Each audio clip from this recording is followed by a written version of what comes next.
എല്ലാവർക്കും നമസ്കാരം. നാ സിനിമ വിഷൻ്റെ പുതിയൊരു എപ്പിസോഡിലേക്ക് ഏവർക്കും സ്വാഗതം. ഇന്ന് നമ്മൾ പ്രതിപാദിക്കുന്ന വിഷയം നിലമ്പൂരിലെ വാട്ടർഫാൾസിനെ കുറിച്ച് തന്നെയാണ്.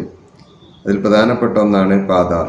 പാതാർ അധികം ആളുകൾക്ക് അറിയില്ല. നിലമ്പൂർ പ്രദേശങ്ങൾക്ക് മാത്രമേ കൂടുതലും പാതാറിനെ കുറിച്ച് അറിയുള്ളൂ. കാരണം അവിടേക്കുള്ള വഴി വളരെ ബുദ്ധിമുട്ടുള്ളൊരു വഴിയാണ്. നിലമ്പൂരിനടുത്ത പോത്തുകല്ല് പഞ്ചായത്തിലാണ് പാതാർ എന്ന ഈ വെള്ളച്ചാട്ടം ഉള്ളത്. നമുക്കതിൻ്റെ കാഴ്ചകളിലേക്കൊന്ന് പോയിട്ട് വരാം. പാതാർ നിലമ്പൂരിനോട് ചേർന്ന് പോത്തുകല്ല് പഞ്ചായത്തിലാണ് പാതാർ എന്ന ഈ വെള്ളച്ചാട്ടം സ്ഥിതി ചെയ്യുന്നത്.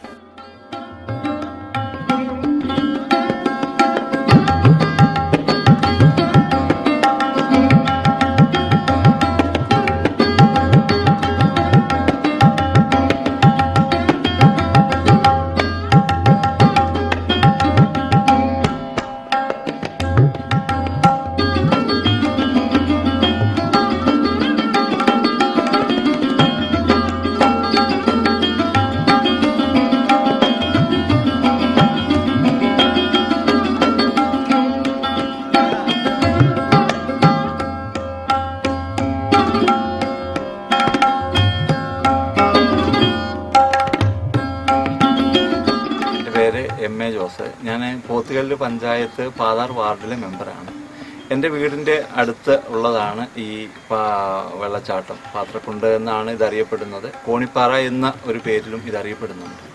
ഇത് സാധാരണഗതിയിൽ ആട്ടിൻപാറയൊക്കെയാണ് പരസ്യത്തിലൊക്കെ ആളുകൾ ടൂറിസത്തിൻ്റെ ഇതിൽ ആട്ടിൻപാറ വെള്ളച്ചാട്ടത്തിന് വളരെ ഇതായി കാണുന്നുണ്ട്. പക്ഷേ ആട്ടിൻപാറ വെള്ളച്ചാട്ടം വന്ന് കണ്ടിട്ട് ഉള്ള ആളുകൾ ഇവിടെ വരുമ്പോൾ അവർക്ക് ഈ ആട്ടിൻപാറയേക്കാൾ നല്ല ഒരു അനുഭവമായിട്ടാണ് പലരും ഈ വെള്ളച്ചാട്ടം കണ്ട് പോകുന്ന പലരുടെയും അഭിപ്രായമുള്ളത്. പക്ഷേ ഉള്ളൊരു പ്രധാന ബുദ്ധിമുട്ട്, ഈ വെള്ളച്ചാട്ടം ഏതാണ്ട് 80 അടിയോളം പാറയുടെ മുകളിൽ നിന്ന് ഒഴുകി ചാടുന്ന ഈ വെള്ളച്ചാട്ടം കാണുന്നതിന് ഒരു നല്ല വഴിയില്ല എന്നുള്ളത് ഇതിൻ്റെ ഒരു വലിയ പോരായ്മയാണ്. എൻ്റെ വീടിൻ്റെ സമീപത്തോടുള്ള ഒരു ചെറിയൊരു നടപ്പാതയിലൂടെയാണ് ആളുകൾ നടന്നു പോകുന്നത്. നല്ല വഴിയും സൗകര്യവും ഉണ്ടെങ്കിൽ എനിക്ക് തോന്നുന്നു നിലമ്പൂരിലെ ഒരു നല്ല ടൂറിസ്റ്റ് കേന്ദ്രമായിട്ട് ഈ വെള്ളച്ചാട്ടം മാറാനുള്ള ഒരുപാട് സാധ്യതകളുണ്ട്. പക്ഷേ അത് നമുക്ക് നല്ല രീതിയിൽ ഉപയോഗിക്കാൻ കഴിയണം.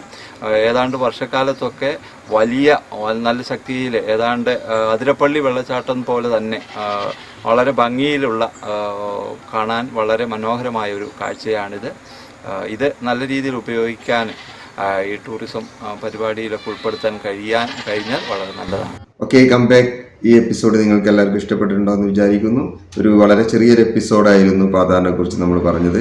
അവിടുത്തെ മെമ്പർ പറഞ്ഞ പോലെ തന്നെ അവിടേക്കുള്ള യാത്ര വളരെ ബുദ്ധിമുട്ടുള്ളൊരു യാത്രയാണ്. കാരണം ശരിക്കുള്ളൊരു വഴിയൊന്നും അതിലേക്കില്ല. അതൊക്കെ അവിടുത്തെ അധികൃതരും അതുപോലെ ടൂറിസം ഡിപ്പാർട്ട്മെൻറ്റും ശ്രദ്ധിക്കുമെന്ന് വിശ്വസിക്കുന്നു.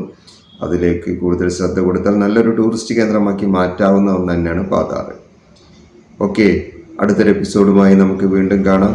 അതുവരേക്കും എല്ലാവർക്കും നന്ദി, നമസ്കാരം. ആരും ചാനൽ സബ്സ്ക്രൈബ് ചെയ്യാൻ മറക്കരുത്, ലൈക്ക് കമൻറ്റ് ചെയ്യാൻ മറക്കരുത്, അതുപോലെ തന്നെ ഷെയർ ചെയ്യാൻ മറക്കരുത്. Okay, by.